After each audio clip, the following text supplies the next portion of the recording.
आज का topic CPU scheduling में प्रीएम्प्टिव और नॉन प्रीएम्प्टिव दोनों को पढ़ेंगे और आज ये टॉपिक कंप्लीट करेंगे। मैं समझ सकता हूं आपके सब्र का, क्योंकि काफी टाइम से ये टॉपिक सेम चल रहा है।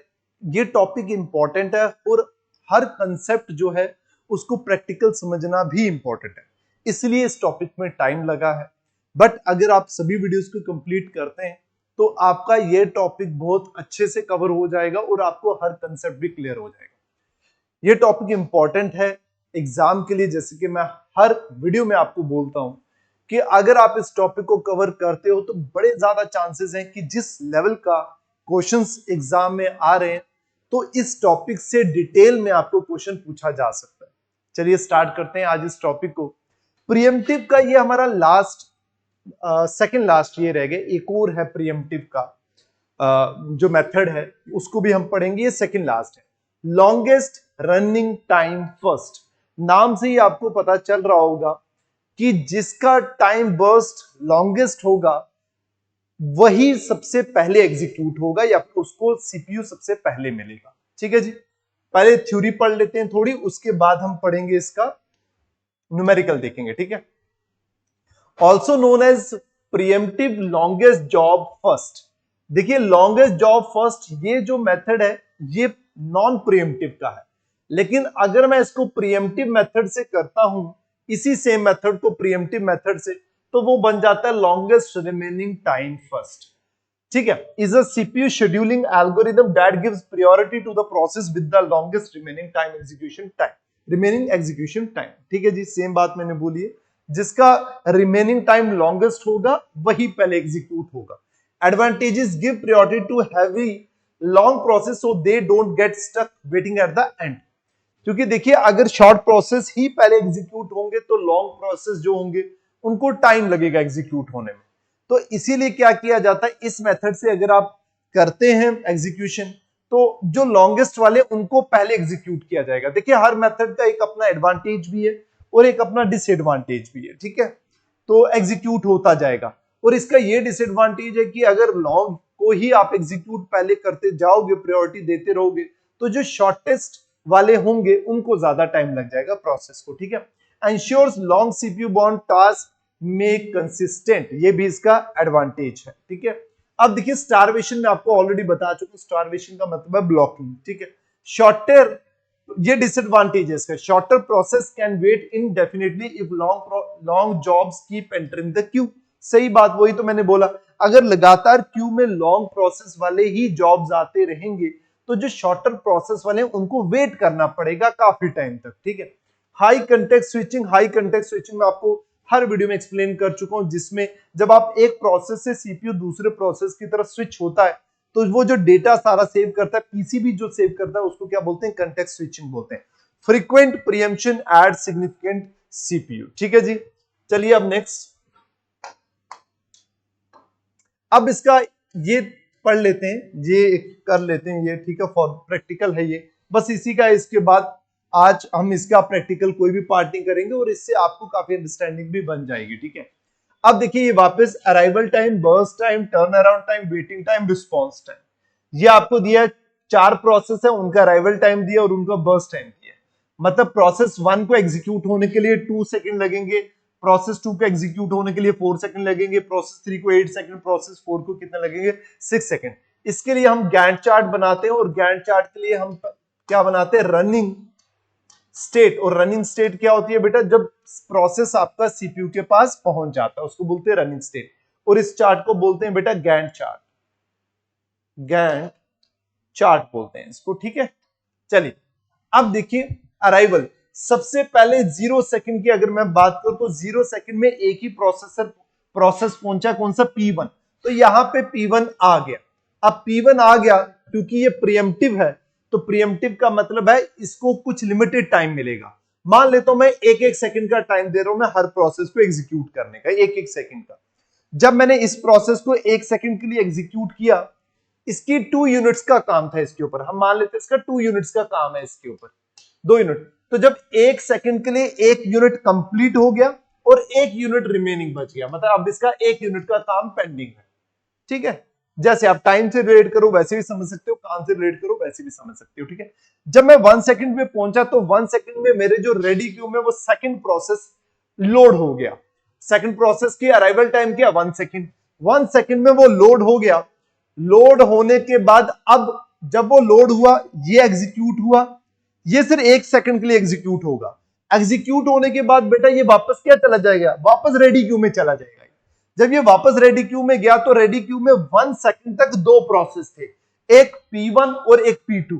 अब वो कंपेयर होगा कि भाई P1 का कितना 1 यूनिट और P2 का कितना आ गया 4 यूनिट। अब ये कंपेयर किया जाएगा कि भाई इन दोनों में से बर्स्ट टाइम किसका ज्यादा है, तो किसका ज्यादा है, P2 का ज्यादा है। इसका मतलब नेक्स्ट जो प्रोसेस होगा वो कौन होगा, P2 होगा, P1 नहीं होगा। मान लो यहां पे 6 होता, 6 को एक काट कर यहां पे रिमेनिंग 5 बचता, तो मुझे बताओ इन दोनों में से फिर एग्जीक्यूट कौन होता, दोबारा P1 होता। क्यों, क्योंकि उसका लॉन्गेस्ट रिमेनिंग टाइम है। समझ आई आपको, लॉन्गेस्ट रिमेनिंग टाइम, जिसका टाइम ज्यादा बचेगा, बर्स्ट टाइम ज्यादा बचेगा, वही एग्जीक्यूट होगा। यहां पे तो एक है तो इसका ज्यादा, इसका मतलब P2 प्रोसेस लोड होगा। अब P2 लोड होगा, P2 कितने के लिए लोड होगा, 1 सेकंड के लिए, क्योंकि मैंने सीपीयू को टाइम एग्जीक्यूशन का टाइम बोला 1-1 सेकंड तक ही एग्जीक्यूट करना, तो ये लोड हो गया 1 सेकंड के लिए। अब आ जाइए नेक्स्ट, जब ये 1 सेकंड के लिए लोड हो गया तो ये रिमेनिंग कितना बचा, 3 यूनिट्स का काम बचा।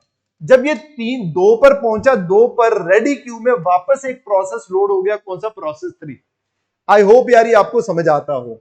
अब देखिए जब ये 1 सेकंड तक ये एग्जीक्यूट होगा ना, फिर ये सेव होगा, सेव होने के बाद वापस जाएगा, वापस लोड कहां पे होगा, रेडी क्यू में जाएगा। अब रेडी क्यू में ये 3 है, P1 भी है, P2 भी है और P3 भी है। P1 तो वेट कर रहा है, क्यों वेट कर रहा है, उसका टाइम जो है वो कम है। और ये जो मेथड है शेड्यूलिंग का वो कौन सा है, लॉन्गेस्ट रिमेनिंग टाइम फर्स्ट। इसका मतलब देखो यहीं पे आपको डिसएडवांटेज पता चल रहा है। अगर ये 1 यूनिट का काम था, ये ऐसे ही वेट कर रहा है फालतू का। अगर ये शॉर्टेस्ट प्रायोरिटी होती, ये इसको कंज्यूम कर रहा है, इसको खत्म करके टर्मिनेट करता प्रोसेस को।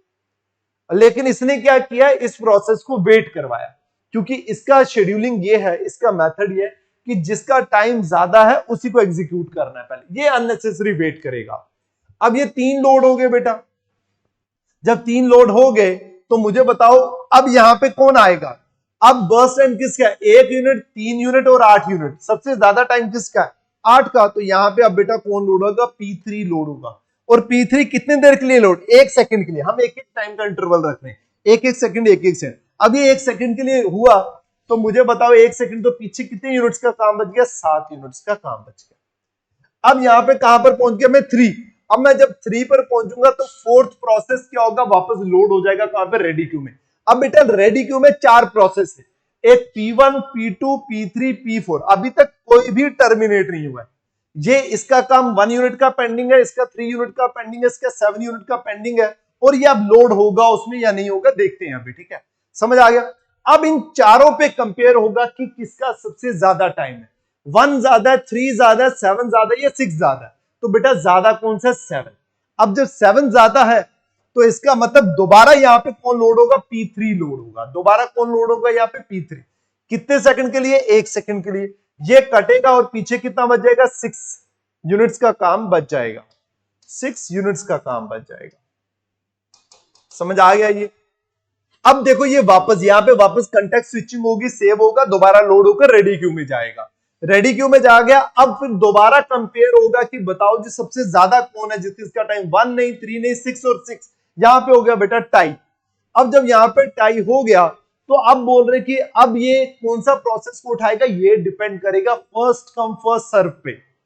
मतलब जो पहले आया है उसी को सर्व किया जाएगा। पहले 2 सेकंड पे ये पहुंचा था, 3 सेकंड पे ये पहुंचा था, तो अराइवल टाइम पहले किसका है, 2 का। इसका मतलब दोबारा P3 एग्जीक्यूट होगा, तो दोबारा P3 एग्जीक्यूट होगा कितने सेकंड के लिए, 1 सेकंड के लिए। तो ये कटकर वापस क्या आ गया बेटा, 5। अब ठीक है, ये वापस सेव होगा, सेव होने के बाद वापस रेडी क्यू में लोड होगा। अब कंपेयर होगा 1, 3, 5, 6। अब कौन है सबसे लॉन्गेस्ट, ये है बेटा लॉन्गेस्ट, ये लॉन्गेस्ट है। अब P4 दोबारा लोड होगा, तो यहां पे अब दोबारा नहीं, पहली बार P4 लोड होगा, और कितने सेकंड के लिए, 1 सेकंड के लिए। अब ये 1 सेकंड के लोड हुआ, वापस सेव हुआ, वापस गया, यहां पे कितना बचा, 5। अब ये 5 बचा, इन दोनों में वापस कंपेयर होगा, क्योंकि ये तो दोनों छोटे हैं। अब देखो बेटा इन दोनों में कंपेयर होगा, फिर अराइवल टाइम पे जाएगा। अराइवल टाइम किसका है, 2 इसका। तो इसका मतलब दोबारा ये लोड होगा, कौन, पी। अब मैं यहां से यहां पे ड्रॉ कर रहा हूं, ठीक है, यहां पे ड्रॉ कर रहा हूं, ये 6 है, ये 6 पे मैंने लिख दिया। अब कौन लोड होगा बेटा, P3 लोड होगा। P3 लोड होगा कितने सेकंड के लिए, 1 सेकंड के लिए, मतलब 5 से, अब काट दिया मैंने ये, हाँ 5 से कितना बचेगा, 4, और यहां पे वापस ये सेव हो जाए। फिर अगले सेकंड के लिए कौन लोड होगा बेटा, इन दोनों में कंपेयर होगा, ये लोड होगा जिसका लॉन्गेस्ट टाइम है P4।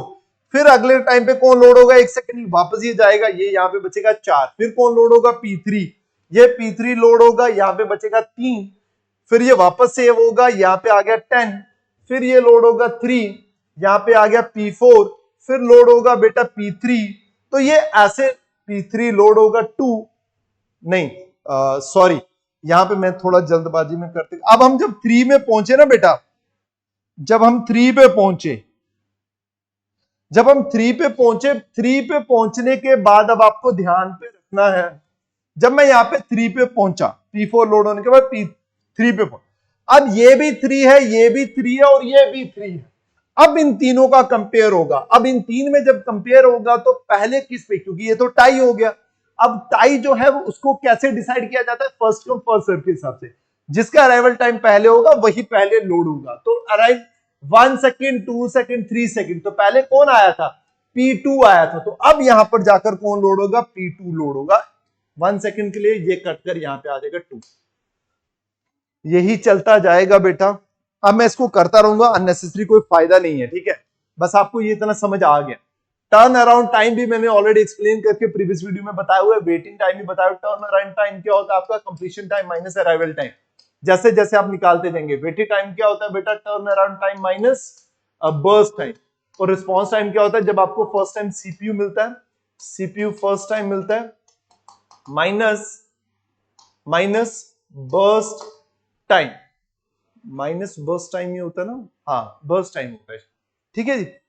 तो ये आ गया बेटा आपका सारा ये, ठीक है जी। ये मैंने आपको, मतलब इसके आगे मैं एक्सप्लेन नहीं कर रहा क्योंकि अननेसेसरी बहुत ज्यादा जा रहा है, 1 बाय 1 करके बहुत ज्यादा जा रहा है, बट मैंने आपको ये पूरा समझा दिया हुआ ऑलरेडी, ठीक है जी। चलिए अब यहां पे ये आपका कंप्लीट होता है। अब देखो बेटा इसके बाद ना एवरेज टर्न अराउंड टाइम भी निकालते, कभी कभार पूछते हैं, और एवरेज वेटिंग टाइम भी। अभी तक तो हमारे जेकेएसएसबी में ऐसा आया नहीं है क्वेश्चन, बट ये मैंने आपको इसलिए करवाया न्यूमेरिकल ताकि आपकी थोड़ी सी अंडरस्टैंडिंग बन जाए, ठीक है जी। चले आज थोड़ा टाइम है तो हम स्टार्ट करेंगे नेक्स्ट वीक, ठीक है। वो थ्योरेटिकल पार्ट है वो कंप्लीट, ठीक है, वो कंप्लीट थ्योरेटिकल पार्ट है, वो आपको आराम से हो जाएगा, ठीक है जी।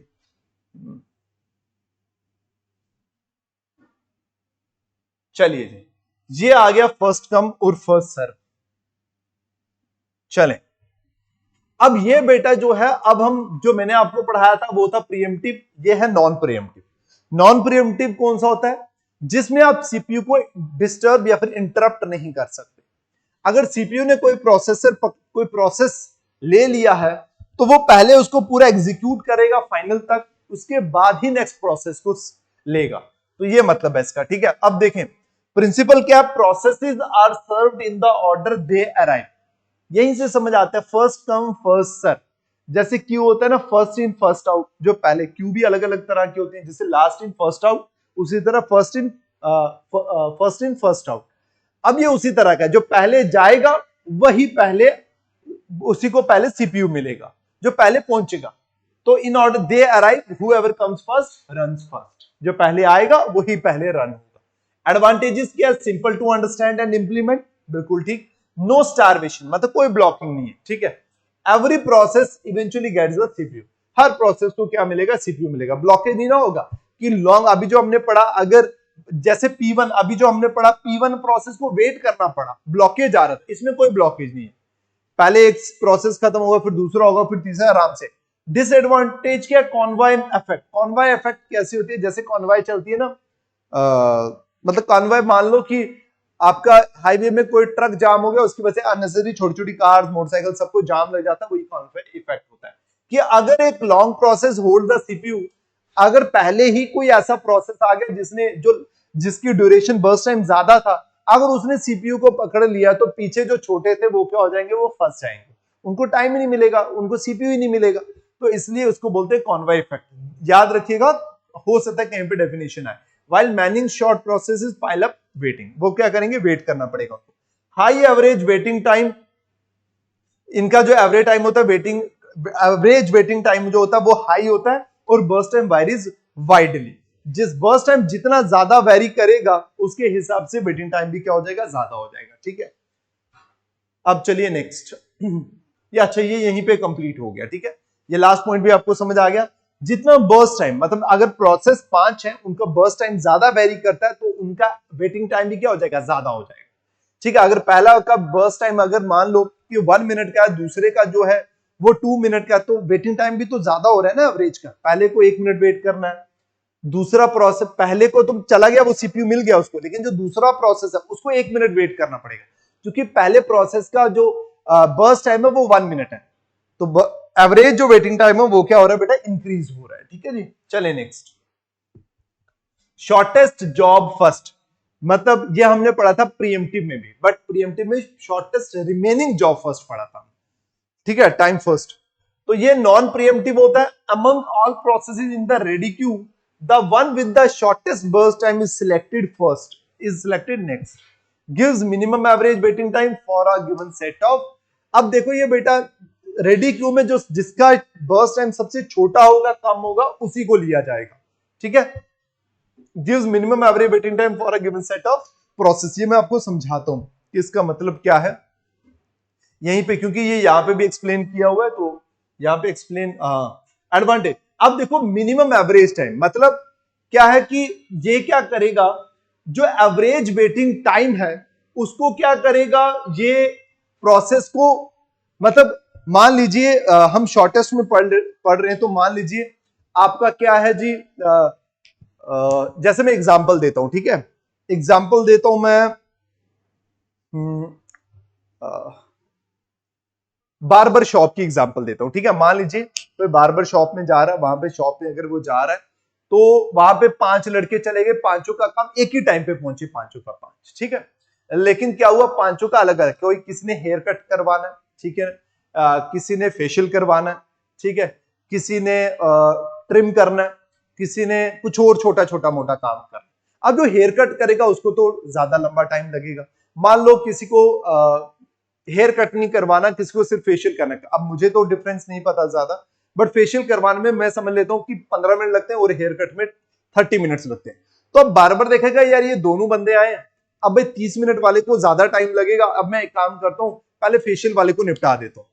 तो इसी तरह वो क्या करते हैं कि भाई मैनेज कर लेते हैं, ताकि प्रोसेस, सीपीयू तो सबको मिलना है, लेकिन क्या होगा कि एवरेज वेटिंग टाइम जो होगा वो सबका इस हिसाब से मैनेज होगा कि किसी को भी ज्यादा टाइम ना लगे।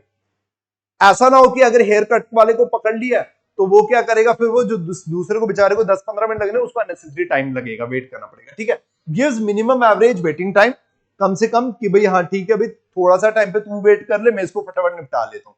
उसी तरह 5 प्रोसेस है जिसका टाइम उसको लगेगा कि भाई सारे अगर एक साथ पहुंच गए तो भाई लगेगा कि भाई इस प्रोसेस को थोड़ा जल्दी एग्जीक्यूट होना है, इसको खत्म कर देगा, दूसरे को थोड़ा सा वेट करवा लेगा। ठीक है, ऐसा तो इसीलिए ये थोड़ा मतलब ये क्या होता है, इससे भी जो एवरेज वेटिंग टाइम है वो क्या हो जाता है, मिनिमम हो जाता है, कम हो जाता है। Optimal among all non pre-emptive, मतलब बाकी सारे नॉन प्रीएम्प्टिव मेथड से ये थोड़ा बेटर है। ठीक है, short process do not suffer due to long processes, short process जो कम टाइम लेकर आए हुए हैं उनको ज्यादा सफर करने की जरूरत नहीं पड़ती। ठीक है जी, स्टारवेशन लॉन्ग, अच्छा डिसएडवांटेज क्या है, starvation may never get the CPU if short process keeper है। वही बात है कि अगर छोटे वाले प्रोसेस ही लगातार आते रहेंगे तो लॉन्ग वाले प्रोसेस को कभी टाइम ही नहीं मिलेगा। Impossible to know burst time in advance to the operating system must estimate. अच्छा, ऑपरेटिंग सिस्टम को ना एडवांस में बर्स्ट टाइम नहीं पता चलता, इसलिए वो भी जितने भी प्रीवियस प्रोसेसेस होते हैं उसको एक मेथड होता है, कोई फॉर्मूला होता है, एक्सपोनेंशियल मेथड के साथ वो मेजर करके फिर उसके बाद उसको क्या करता है कि एज्यूम करता है कि भाई अगले का बर्स्ट टाइम ये होगा, ये होगा, ये होगा। ठीक है, ये एक उसका डिसएडवांटेज है कि वो बर्स्ट टाइम जो है वो मेजर नहीं कर पाता। ठीक है, using exponential averaging of the past CPU burst उससे मैं करता है वो। ठीक है, चलिए ये कंप्लीट हो गया आपका। अब आ गया मल्टी लेवल फीडबैक क्यू। अब देखिए टाइप है प्रीएम्प्टिव, अभी हम पढ़ रहे थे नॉन प्रिएम्प्टिव, बट ये क्या है? Pre-emptive. Pre-emptive multi level feedback Q, इसके साथ ही अगला जो है वो है अगला जो है मल्टी लेवल क्यू शेड्यूलिंग। ये नॉन प्रिएम्प्टिव है, लेकिन जो वो है वो क्या है बेटा? जो वो है ये वाला मल्टी लेवल फीडबैक क्यू, ये प्रिएम्प्टिव है। दोनों में डिफरेंस है, ठीक है। The most sophisticated and practical scheduling algorithm used in real operating system Windows Linux Mac OS, it has multiple queues. मतलब ऐसे क्या कि हमारे रैम में मल्टीपल क्यूज हो जाएंगे, ठीक है। अभी तो क्या है, रेडी क्यू एक ही है, उसी में सारे प्रोसेस जा रहे हैं, उसी में डिसाइड हो रहा है। बट हम क्या यहाँ पे मल्टी लेवल फीडबैक क्यू क्या कि अलग अलग क्यूज रख दिए हमने। कोई क्यू जो है वो राउंड रॉबिन पे चल रहा है टाइम क्वांटम पे, कोई जो है वो एफसीएफ पे चल रहा है, अलग अलग क्यूज रखती है। उस हिसाब से हमने प्रोसेस को डिवाइड कर दिया। पढ़ते हैं आगे। With a different priority level and time quantum, process move between the queues based on their behaviour. अब देखो ये क्या करते हैं यहां पे कि इन्होंने मल्टी लेवल क्यूज रखती हैं। जैसे हमने बोला टाइम क्वांटम, प्रायोरिटी लेवल, ये दो क्यू रखती है। मान लो 5 प्रोसेस है, इन्होंने पहले क्या किया, 5 के 5 प्रोसेस एक क्यू में डाले और उन्होंने बोला इन क्यू में क्या होगा, सभी प्रोसेस को 8 सेकंड लगेंगे। अब सभी प्रोसेस को 8 सेकंड लगेंगे। 8 सेकंड लगने के बाद जो प्रोसेस 8 सेकंड के अंदर एग्जीक्यूट हो गया तो वो वहीं से टर्मिनेट हो जाएगा। जो एग्जीक्यूट नहीं होगा वो दूसरे क्यू में जाएगा, वो सेम वापस उस क्यू में नहीं जाएगा, वो दूसरे क्यू में जाएगा क्योंकि वो लॉन्ग है। अब वो दूसरे क्यू में जाएगा तो वहां पे वो उसको क्या करेंगे, एग्जीक्यूट करेंगे। वहां पे जाकर वो स्टोर होगा, दोबारा सीपीयू के पास आएगा, फिर एग्जीक्यूट होगा। तो इस तरह का वो लेवल सेट कर देते हैं कि अगर पहले क्यू में 8 सेकंड के अंदर सारे होंगे, जो हो गया, जो नहीं हुआ फिर वो नेक्स्ट में जाएगा। पढ़ते हैं, ठीक है। कह रहे फीडबैक क्यू भी पढ़ लेते हैं। A scheduling system where the history behaviour of a process determines which queue it is placed in or process feedback into lower priority queues if they are used too much। कह रहे feedback क्या है कि process, वो feedback system क्या है कि भाई ये वाले प्रोसेस पे नजर रखना और बताना कौन सा प्रोसेस है जो ज्यादा सीपीयू को कंज्यूम कर रहा है। जो ज्यादा सीपीयू को कंज्यूम कर रहा है, उसका टाइम वेस्ट कर रहा है, उसको लो प्रायोरिटी में डाल देते हैं। और जो कम टाइम कंज्यूम कर रहा है उनको हाई प्रायोरिटी में लगता है कि भाई जल्दी जल्दी कंज्यूम करो और अपना काम करके टर्मिनेट हो जाओ, ठीक है। इस तरह का चलता है। चलिए नेक्स्ट पढ़ते हैं। देखिए how multi level feedback Q works. Q1 highest priority small quantum example, 8 second का क्वांटम है, all new process starts here. याद रखना बेटा, सारे के सारे प्रोसेस पहले इसी क्यू में आएंगे, कोई दूसरे क्यू में नहीं जाएगा, सारे के सारे इसी क्यू में आएंगे। और सबको कितना टाइम मिलेगा, 8 सेकंड का। सबका बर्स्ट टाइम अलग अलग होगा, किसी का 2 होगा, किसी का 3 यूनिट का होगा, किसी का 10 यूनिट का होगा, किसी का 20 यूनिट का होगा। लेकिन जो 8 मिली सेकेंड के अंदर अंदर एग्जीक्यूट हो गए वो तो टर्मिनेट हो गए, बट जो एग्जीक्यूट नहीं हुए वो दोबारा इस क्यू में नहीं जाएंगे, वो दोबारा किस क्यू में जाएंगे, Q2 में जाएंगे। Medium priority, larger quantum, 16 millisecond process moves here if it does not finish in Q1। समझ आया? जो यहां पे एग्जीक्यूट नहीं होंगे वो नेक्स्ट में जाएंगे, और जो यहां पे एग्जीक्यूट नहीं हुए वो कहां जाएंगे, Q3 में। Lowest priority first come first है। अब बेटा जो यहां से बच गया वो अब यहां पे आएगा, तो सबसे पहले जो यहां पे आएगा वही सर्व होगा। यहां पे क्या हो जाएगा, वो बेटा नॉन प्रिएम्प्टिव की तरह चल रहा है ना, यहां पे आकर वो पहले यहीं पे सर्व होगा, पूरा कंप्लीट होगा, उसके बाद वो एग्जीक्यूट होगा। Process moves here if it does not finish in Q2 runs to completion. क्योंकि जो यहां पे एक बार आ गया उसको वो पूरा एग्जीक्यूट करेंगे, उसी के बाद वो टर्मिनेट करेंगे। मल्टी लेवल क्यू का समझ आ गया। फीडबैक सिस्टम क्यू क्या लगा हुआ है, बताना कि भाई कौन सा सीपीयू, कौन सा प्रोसेस है जो सीपीयू ज्यादा कंज्यूम कर रहा है, फिर उसको उस हिसाब से क्यू में अरेंज करना। ठीक है जी, चले नेक्स्ट। अब आ गया मल्टी लेवल क्यू शेड्यूलिंग। ये क्या है, ध्यान से सुनिएगा। Processes are permanently divided into multi level queues based on their type. यहां पे प्रोसेस को पहले ही उनकी टाइप के हिसाब से डिवाइड किया जाता है, ठीक है। Each queue has its own scheduling algorithm. Queues have fixed priority related to each other. जो multi level Q feedback system था ना, उसमें क्या हो रहा था कि क्यू जो है, जो प्रोसेस है वो within a queues move कर रहा था।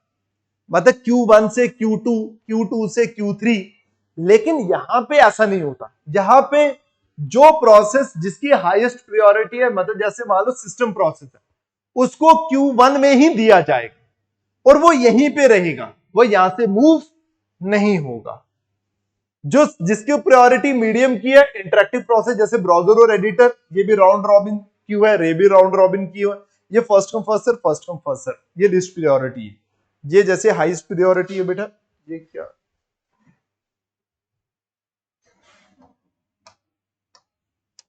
ये क्या है, लोएस्ट प्रायोरिटी वाला है। ठीक है जी।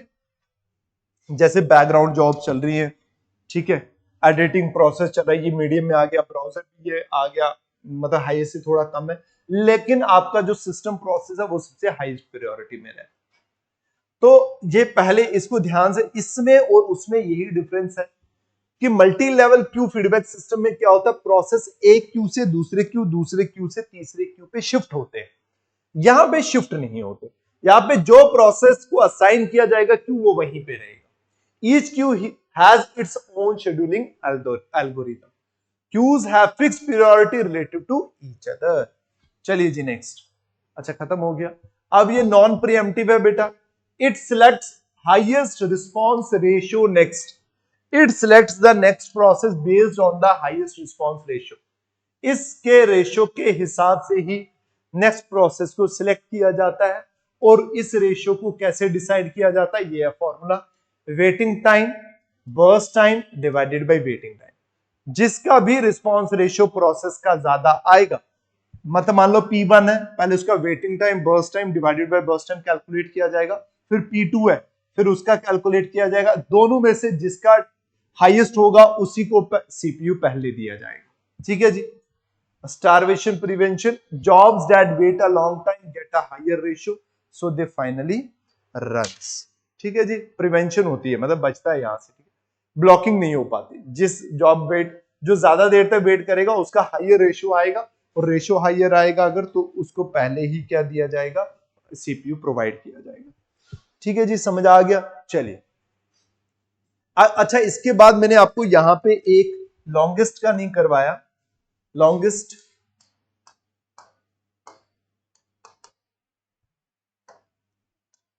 जॉब फर्स्ट, ये बेटा सेम ही वैसे है जैसा आपका लॉन्गेस्ट रिमेनिंग टाइम जॉब था। इसमें क्या होगा, जो जिसका बर्स्ट टाइम ज्यादा होगा उसी को एग्जीक्यूट किया जाएगा। शॉर्टेस्ट में क्या, जिसका बर्स्ट टाइम कम होगा उसको एग्जीक्यूट किया जाएगा। लॉन्गेस्ट जॉब टाइम फर्स्ट जो है, ये बेटा नॉन प्रीएम्प्टिव में आता है, नॉन प्रीएम्प्टिव में आता है। एक बार जिसको मिलेगा पहले उसी को कंप्लीट करके फिर ये नेक्स्ट में ये शिफ्ट होगा। ठीक है जी। तो यहां पर ये आपका कंप्लीट होता है प्रीएम्पशन या फिर प्रीएम्प्टिव और नॉन प्रीएम्प्टिव। ठीक है, दोनों का दोनों मैंने सारे मेथड्स इसमें कंप्लीट करवाए। तो प्लीज वीडियो को लाइक जरूर करिएगा, शेयर जरूर करिएगा, और वीडियो को कमेंट में जरूर अपना बताना कैसे आपको समझ आ रहा है या नहीं आ रहा, वो आप कमेंट में जरूर बताइएगा। ठीक है, मिलते हैं नेक्स्ट वीडियो में। Bye, take care.